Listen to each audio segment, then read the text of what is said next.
Hello everyone. In this video lecture and in the video lectures or the videos that I'll be uploading for the next few days, we are going to talk about valuation of inventory. It is one of the most important and interesting topics of your CA foundation. So before we jump on to valuation, before we jump on to how we are going to value this inventory, we need to understand कि inventory का मतलब क्या है, inventory होती क्या है. So as per AS2, now AS2 is an accounting standard which deals with inventories. तो as per AS2 inventory का definition कुछ ऐसे बताया गया है. Inventory can be defined as assets. तो सबसे पहली बात, inventories are assets held for sale in the ordinary course of business. मतलब आप रेगुलर कोर्स ऑफ बिजनेस में जो चीज़ें सेल करते हो उसको हम बोलते हैं inventory. Your goods in trade are your inventory. जैसे फॉर एग्जांपल अगर आप स्टेशनरी में डील करते हो तो ये पेंसिल जो आप रेगुलरली बेचते खरीदते हो ये है आपकी इन्वेंट्री. और in the process of production for such sale, जैसे फॉर एग्जाम्पल आपने अभी क्या देखा, अगर आपका स्टेशनरी का शॉप है तो ये पेंसिल आपके लिए आपके गुड्स है या इन्वेंट्री है. वैसे ही अगर आप ये पेंसिल मैन्युफैक्चर करते हो तो प्रोसेस ऑफ प्रोडक्शन में जो भी चीज़ें यूज़ हो रही है, जैसे ये वुड हो गया, ये लेड हो गया, ये पीछे का रबर हो गया जो अभी बहुत गंदा हो गया है, तो ये सब चीज़ें जो आपके प्रोडक्शन के प्रोसेस में यूज़ होती है इसको भी हम लोग बोलेंगे इन्वेंट्री. और for consumption in the production of goods और services for sale including maintenance supplies and other consumables. Maintenance supplies and consumables मतलब क्या, आपके मशीनरी के रिलेटेड कुछ नट्स बोल्ट्स रहे जो आप रेगुलरली आपको चेंज करने पड़ते हैं. जैसे ये पेंसिल के ऊपर का पेंट हो गया, यह हो गया एक कंज्यूमेबल हो गया. तो ये ऐसी चीज़ है जो आपके प्रोडक्शन में यूज़ की जाती है, ये भी आपके इन्वेंट्री का पार्ट है. But other than machinery spares, servicing equipments and stand by equipments, but ऐसी चीज़ें जो आपके मशीनरी में यूज़ होती है, जैसे फॉर एग्जाम्पल आप ये वुड कटिंग का मशीन है, आपका पेंसिल का मैन्युफैक्चरिंग है, ये वुड को कट करने का मशीन है. तो वो जो कट करने का ब्लेड है आपका, ये जो गोल कट करने का डाई है, अगर ये आपके पास स्पेयर पड़ा है तो वो आपका इन्वेंट्री नहीं है, वो है आपका फिक्स्ड एसेट. तो ऐसी चीज़ है जो आपको रेगुलरली यूज़ नहीं होती है प्रोडक्शन में, बट कभी कुछ ख़राब हो जाए तो वो आप रिप्लेस करते हो, तो वैसी चीज़ें इन्वेंट्री में नहीं आती है. जो आपकी रेगुलरली प्रोडक्शन में चीज़ें यूज़ होती है, यूज्ड अप हो जाती है या यूज़ होती है, वैसी चीज़ें आपके इन्वेंट्री में आती है. ठीक है. अब इन्वेंट्री असेट है जो ऑर्डिनरी कोर्स ऑफ बिजनेस में आप सेल परचेज करते हो, या फिर आपका प्रोडक्शन अगर है, अगर आप कोई चीज़ मैन्युफैक्चर करते हो तो वो मैन्युफैक्चर करने में जो चीज़ें यूज़ होती है वो आती है आपके इन्वेंट्री में. ठीक है. अब असेट, तो ये कौन सा असेट है, तो inventory is a current asset. Inventory is a current asset. ठीक है. करंट असेट मतलब क्या, ये आपके रेगुलर प्रोडक्शन साइकिल में यूज होता है. अब रेगुलर प्रोडक्शन साइकिल क्या है, तो generally it is considered to be less than 12 months. अगर लेस देन 12 मंथ्स में आपकी ये इन्वेंट्री यूज हो जाती है, ये चीज़ें यूज हो जाती है, तो उसको हम बोलते हैं करंट असेट. तो inventory is generally classified as a current asset. ठीक है. अभी type of inventory, so we can classify inventory based on the type of concern you are. You can either be a manufacturing concern or a trading concern. अगर आप manufacturing concern हो तो आपके inventory आप अलग अलग वेज में classify कर सकते हो, सच एज रॉ मटेरियल. अब रॉ मटेरियल क्या, तो अगेन पेंसिल का एग्जांपल लेंगे तो ये वुड, ये रबर, ये lead, this is all raw material. WIP मतलब क्या, कि आपने वुड का कटिंग करके रखा है, अब तक उसको पेंट करना बचा है, तो दिस इज WIP. आपने प्रोडक्शन स्टार्ट तो कर दिया बट प्रोडक्शन अब तक खत्म नहीं हुआ, तो बीच में के स्टेज में जो आपका गुड्स है उसको बोलते हैं वर्क इन प्रोग्रेस या WIP. This is work in progress. Work in progress. और फिर एक बार आपकी पेंसिल रेडी हो जाए, ठीक है, पेंसिल रेडी हो जाए उसको बोलते हैं हम फिनिश्ड गुड्स. तो आपकी पेंसिल बेचने के लिए रेडी है बट अब तक आपने बेची नहीं है, so that is the stage known as finished goods. Stores and spares, तो अगेन आपको जो मशीनरी के लिए रेगुलरली नट बोल्ट्स यूज होते हैं या फिर आपके पाने वगैरह रहते हैं, that is stores and space. ठीक है. पैकिंग मटेरियल, आपकी 10 पेंसिल के लिए जो आपको आउटर बॉक्स लगता है वो भी पैकिंग मटेरियल आपके इन्वेंट्री में आता है. ठीक है. ट्रेडिंग कंसर्न, ट्रेडेड गुड्स, जैसे आपका स्टेशनरी का शॉप है तो this pencil is a traded good, you deal in this pencils regularly, so that is your inventory. समझ में आया है सबको? So inventories are defined as assets held for sale in the ordinary course of business और in the production और in the process of production, but it does not include machinery space. जो irregularly आपकी machinery break down हो जाए, तो आप कोई part अगर मशीनरी का रिप्लेस कर रहे हो तो वो इन्वेंट्री नहीं है. Types of inventory for a manufacturing concern: raw material, WIP that is work in progress, FG that is finished goods, store space and packing material. Trading concern के लिए क्या है? Traded goods. ठीक है, अभी आगे. Now we go on to valuation. Inventory समझ गया क्या है? Now we move on to its valuation. तो वैल्यूएशन, इन्वेंट्री के वैल्यूएशन के लिए बेसिस है AS2 का. As I previously mention, inventory से रिलेटेड सारी चीज़ें हमको दी गई है AS2, that is valuation of inventory. Now what is AS2? So it is an accounting standard जो अपने को गाइड करता है कि आपको इन्वेंट्री कैसे वैल्यू करनी है, कैसे क्लासीफाई करनी है. ठीक है, सो AS2 provides guidance, accounting standard 2 provides guidance. अब ये गाइडलाइंस में AS2 क्या बोलता है कि आपने आपकी इन्वेंट्री, जब भी आप इन्वेंट्री वैल्यू कर रहे हो, आपको एक तो उसकी कॉस्ट कंपेयर करनी है उसके नेट रियलाइजेबल वैल्यू से. You will take 2 things into consideration, एक तो उसकी कॉस्ट और उसकी नेट रियलाइजेबल वैल्यू. इन दोनों में से जो भी लोअर है उसके ऊपर आप आपकी इन्वेंट्री वैल्यू करोगे. जैसे फॉर एग्जांपल मेरा कॉस्ट है इन्वेंट्री का, जो मैंने ये पेंसिल खरीदी है उसका कॉस्ट मेरे को आया था 100 रुपीज़ 10 यूनिट्स के लिए. बट अगर मैं उसका नेट रियलाइजेबल वैल्यू देखती हूँ, नेट रियलाइजेबल वैल्यू क्या है कि मुझे बेचने के बाद नेट मेरे हाथ में कितना पैसा आने वाला है. तो लेट्स से फॉर एग्जांपल इसका सेलिंग प्राइस है 110 रुपीज़. ठीक है, ये पेंसिल के 10 पेंसिल के बॉक्स को मैं बेच सकती हूँ 110 रुपीज़ में. तो मेरा नेट रियलाइजेबल वैल्यू क्या है? 110 रुपीज़. अब इन दोनों में से जो भी लोअर है उसके ऊपर मुझे मेरा इन्वेंट्री वैल्यू करना है. तो 100 और 110 में से क्या लोअर है? तो 100 पे मैं मेरा इन्वेंट्री वैल्यू करूँगी. अब वाई लोअर? तो वाई लोअर के लिए आंसर है कंजर्वेटिज्म प्रिंसिपल. अब कंजर्वेटिज्म मतलब क्या? कि provide for all losses and gains, all losses but not for gains. मतलब मैं आज मैं मेरा इन्वेंट्री 110 पे वैल्यू करती हूँ, तो मैं क्या कर रही हूँ? मैंने आज इन्वेंट्री बेचा है क्या? नहीं, मैं 110 बोल रही हूँ कि मैं बेच सकती हूँ. तो ये 10 rupees is a probable profit. Short profit है क्या? नहीं है. तो ये 10 रुपये का प्रॉफिट मैं कभी भी मेरे बुक्स में रिकॉग्नाइज नहीं करूँगी. इसको हम बोलते हैं कंजर्वेटिज्म प्रिंसिपल. ठीक है, तो इसके लिए लोअर ऑफ द 2 पे हम हमारा इन्वेंट्री वैल्यू करते हैं. अगर मैंने बाय एनी चांस 110 पे मेरा इन्वेंट्री वैल्यू कर दिया, तो मैं ये 10 रुपये का प्रॉफिट भी मेरे बुक्स में बता रही हूँ, जो कंजर्वेटिज्म प्रिंसिपल के खिलाफ है. ठीक है, तो इसीलिए AS2 हमें बोलता है कि you have to value your inventory at lower of cost और NRV. ठीक है, अब बहुत सारे बच्चे कंफ्यूज हो जाते हैं कि NRV मार्केट प्राइस है क्या? तो no, NRV is not the market price. NRV is not market price. NRV is कि आपको आज मार्केट में बेचने के बाद कितना पैसा हाथ में आएगा. जैसे फॉर एग्जाम्पल अगर 110 में मैं मेरे मार्केट में आज ये बेच सकती हूँ, बट ये 110 में बेचने के लिए मुझे मेरे सेलिंग एजेंट को पे करना पड़ने वाला है ₹5 कमीशन. ठीक है, 5 रुपये का मुझे कमीशन पे करने वाला है. तो मेरा NRV क्या हो जाएगा? 110 का सेलिंग प्राइस माइनस 5 रुपये का कमीशन. तो मेरे हाथ में कितना आने वाला है? 105 रुपये. तो ये हो जाएगा मेरा NRV. समझ में आया है क्या? ओके, चलो अभी नेक्स्ट. अब कॉस्ट मतलब क्या? अब कॉस्ट में AS2 हमें बोलता है कि आपको आपके इन्वेंट्री के कॉस्ट में कुछ सर्टेन चीज़ें इंक्लूड करनी है, बट कुछ सर्टेन चीज़ें एक्सक्लूड करनी है. तो इंक्लूड क्या करना है? तो all cost of purchase. Now all cost of purchase means आप जो भी जितना भी पैसा आपके सेलर को पे कर रहे हो in form of taxes, duties, मतलब जैसे फॉर एग्जाम्पल आपने अगर किसी भी चीज़ का बिल देखा होगा तो उसके ऊपर आपका सबसे पहले नेट प्राइस रहता है, cost let's say 100 rupees plus packing charges let's say 5 rupees. तो 100 + 5 लेस प्लस कुछ GST वगैरह टैक्स वगैरह लग कर आया रहेगा. तो 100 लेट्स से 10 रुपीज़ का टैक्स लग के आया है. तो 100 + 5 पैकिंग चार्जेस प्लस ₹10 का GST। तो ये सब चीज़ है आपकी कॉस्ट ऑफ परचेस है। You have to include everything in your cost plus cost of conversion.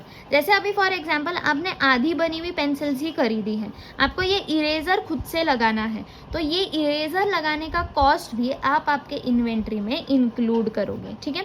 या फिर वेजेस, आप अगर मैन्युफैक्चरिंग कंसर्न हो तो आपने रॉ मटेरियल परचेज किया, फिर उसके बाद आपको वो रॉ मटेरियल को कन्वर्ट करने के लिए लेबर को वेजेस पे करने पड़ेंगे, आपको कुछ इलेक्ट्रिसिटी चार्जेस लगेंगे, आपको फैक्ट्री का रेंट रहेगा, तो ये सब चीज़ें भी आपके कॉस्ट ऑफ कन्वर्जन में इंक्लूड होगी, मतलब आपके कॉस्ट ऑफ इन्वेंट्री में इंक्लूड होगी। फिर plus other cost of bringing inventories to their present location and condition. तो आपके फैक्ट्री तक लाने में आपको जो भी कॉस्ट इनकर हुआ है वो सारा कॉस्ट आपको इंक्लूड करना है। फिर वो टोल हो जाए, फिर वो आपके ट्रांसपोर्टेशन चार्जेस हो जाए, फ्रेट चार्जेस हो जाए, सब आपके कॉस्ट में इंक्लूड होगा। तो आपके फैक्ट्री के गेट तक लाने में, फिर उसके बाद उसका आपको FG तक कन्वर्ट करने में जितने भी कॉस्ट इनकर हुए वो सारे कॉस्ट आपके इन्वेंट्री में आ जाएंगे, ठीक है। अभी एक्सक्लूजन्स में कुछ स्पेसिफिक चीज़ें AS2 ने बोली है जो कभी भी आपके इन्वेंट्री के कॉस्ट में नहीं आएंगी। अब वो क्या क्या है, तो एबनॉर्मल वेस्ट, आपका कोई भी एबनॉर्मल लॉस होता है तो वो आपको कॉस्ट में इंक्लूड नहीं करना है। जैसे loss by fire, loss by theft, ये रोज़ रोज़ चीज़ें होती है क्या, नहीं होती है। So that you do not have to include in your cost, वो अलग से आपके P&L में दिखेंगे। इसके लिए अगर आपने फाइनल अकाउंट्स पढ़ा है 11th में तो यू विल ऑलवेज सी आप loss by fire, loss by theft कहाँ पर दिखाते थे, आपके P&L में दिखाते थे, ठीक है। तो ये जो भी आपके एबनॉर्मल लॉसेस है ये आपके इन्वेंट्री के कॉस्ट में इंक्लूड नहीं होंगे। स्टोरेज कॉस्ट एज इन क्या, आपका एक बार फिनिश्ड गुड्स बन जाए, फिनिश्ड गुड्स बनने के बाद अगर आप आपके सेल होने तक आप अगर उसको आपके फैक्ट्री में रख रहे हो तो ये स्टोरेज कॉस्ट आपके इन्वेंट्री के कॉस्ट में इंक्लूड नहीं होगा। एडमिनिस्ट्रेशन ओवरहेड, ऑफिस स्टाफ की सैलरी, स्टेशनरी, जो चीज़ें डायरेक्टली आपके इन्वेंट्री से रिलेटेड नहीं है, मैन्युफैक्चरिंग से कंसर्न्ड नहीं है, वैसी चीज़ें आप इंक्लूड नहीं करोगे। Selling and distribution cost, advertisement expenses, आपके सेलिंग एजेंट्स को कमीशन वगैरह, ये सब चीज़ें आपके कॉस्ट में इंक्लूड नहीं होगी। समझ में आया है? तो कॉस्ट में क्या क्या आएगा, cost of purchase, that is everything and anything that you pay to your supplier. Cost of conversion, wages labor को जो पे किए हैं, electricity charges, power charges, factory rent, सब cost of conversion में आएगा। और other cost जैसे freight हो गया, transportation charges हो गए, और टोल वगैरह हो गया, तो ये सब चीज़ें आपके अदर कॉस्ट में आ जाएगी, ठीक है। क्या क्या चीज़ें इंक्लूड नहीं करनी है, अब normal wastages, storage cost, administration overheads and selling and distribution cost, ठीक है। नेक्स्ट, अब NRV क्या है, तो we have already discuss this. NRV is net realisable value which is equal to estimated selling price, क्या प्राइस पे आप आज मार्केट में सेल कर सकते हो, minus the cost of completion and expenses necessary to make the sale. अब estimated cost of completion किसके केस में रहेगा, तो अगर आपका WIP है, ठीक है, अगर आपका वर्क इन प्रोग्रेस का आप नेट रियलाइजेबल वैल्यू निकालना चाहते हो तो आप वो कंप्लीट होने के बाद क्या प्राइस पे सेल हो सकता है, वो कंप्लीट करने के लिए कितना कॉस्ट लगने वाला है, ये भी आप माइनस करोगे, ठीक है। जैसे फॉर एग्जांपल आपके ये वुडन लॉक्स कट के ऐसे ये शेप के बने पड़े हैं, तो और आपका पेंटिंग अभी तक बचा है, बाकी सब कुछ रेडी है आपके पेंसिल में, ठीक है। ये पेंट करने का खर्चा लेट से हर एक पेंसिल के लिए 1 रुपी है, और ये पेंसिल पूरी बनने के बाद आप इसको सेल कर सकते हो 11 रुपीज़ में, ठीक है। और सेलिंग एक्सपेंसेस, आपका इसका डिस्ट्रीब्यूशन का एक्सपेंस है 1 रुपी पर पेंसिल, तो क्या होगा, estimated selling price 11 minus cost of completion, paint का खर्चा कितना है 1 rupee, minus expenses necessary to make the sale 1 rupee, तो 11 माइनस 1 9 रुपीज़ आपका आएगा NRV। समझ में आ रहा है, ठीक है। ऐसे टाइम पे आपका कॉस्ट क्या है, तो आपका कॉस्ट है जितना भी आपको ये पेंसिल मैन्युफैक्चर करने को लगा है वो प्राइस। समझ में आया, NRV और कॉस्ट क्लियर है। अब तक अपन ने क्या देखा है, इन्वेंट्री क्या है, तो inventory is nothing but asset held for sale in the ordinary course of business और और in the process of production, but it does not include machinery, spares, equipments and stand by equipments. Type of inventory, manufacturing concern, trading concern के लिए, manufacturing concern के लिए क्या क्या आ सकता है, raw material, work in progress, finished goods, stores and spheres, packing material. Trading concern के लिए आ सकता है ट्रेडेड गुड्स। इन्वेंट्री वैल्यूएशन का बेसिस हमें मिलता है AS2 अकाउंटिंग स्टैंडर्ड 2 में, जो हमें बोलता है कि कॉस्ट या NRV whichever is lower पे वैल्यू करना चाहिए। क्यों? तो conservatism principle where we provide for all losses but not for gains, ठीक है। फिर उसके बाद कॉस्ट अपने को AS2 क्या बोलता है, कॉस्ट में आपने सारा cost of purchase, cost of conversion और बाकी सारे कॉस्ट जो आपको इन्वेंट्री को प्रेजेंट लोकेशन और कंडीशन में लाने के लिए लगे हैं वो इंक्लूड करना है। क्या एक्सक्लूड करना है? तो abnormal waste, storage cost, administration overheads और selling and distribution cost exclude करना है। फिर हमने देखा नेट रियलाइजेबल वैल्यू क्या है, तो net realisable value is nothing but आपके हाथ में कितना पैसा आने वाला है सेल करके, which is equal to estimated selling price minus cost of completion and expenses necessary to make the sale. इतना समझा है। अब आप लोग पूछोगे कि मैम वैल्यू क्यों करना है, इन्वेंट्री को वैल्यू करना ज़रूरी क्यों है? तो सबसे पहला reason is determination of correct income. हम लोग फिनेंशियल स्टेटमेंट्स क्यों बनाते हैं या हम लोग पूरा अकाउंटिंग क्यों करते हैं? ताकि हमें पता चले कि हमारा बिजनेस प्रॉफिट कर रहा है या लॉस कर रहा है, ठीक है। तो अभी हमारा बिजनेस प्रॉफिटेबल है या लॉस कर रहा है, ये देखने के लिए अगर हम फिनेंशियल स्टेटमेंट्स बना रहे हैं तो वो प्रॉफिट सही से दिखना चाहिए, इसके लिए हमें इन्वेंट्री का वैल्यूएशन ज़रूरी है। अब ये क्यों ज़रूरी है?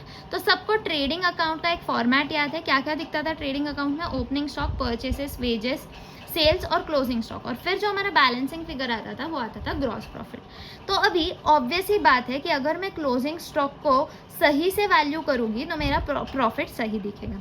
अगर लेट्स से फॉर एग्जांपल मैंने क्लोजिंग स्टॉक 100 रुपीज़ से ओवर वैल्यू कर दिया तो ऑटोमेटिकली मेरा प्रॉफिट भी ज़्यादा दिखने लगेगा 100 रुपीज़ से, क्योंकि अल्टीमेटली प्रॉफिट कैसे आया है? Sales plus closing stock minus opening minus purchases minus wages, ठीक है। जैसे फॉर एग्जांपल अगर मैं आपको नंबर्स लेके बताना चाहूँ तो मेरा ओपनिंग स्टॉक है 100 रुपीज़ का, मेरा परचेसेस है 500 रुपये का, मेरा वेजेस है 200 रुपये का, ठीक है।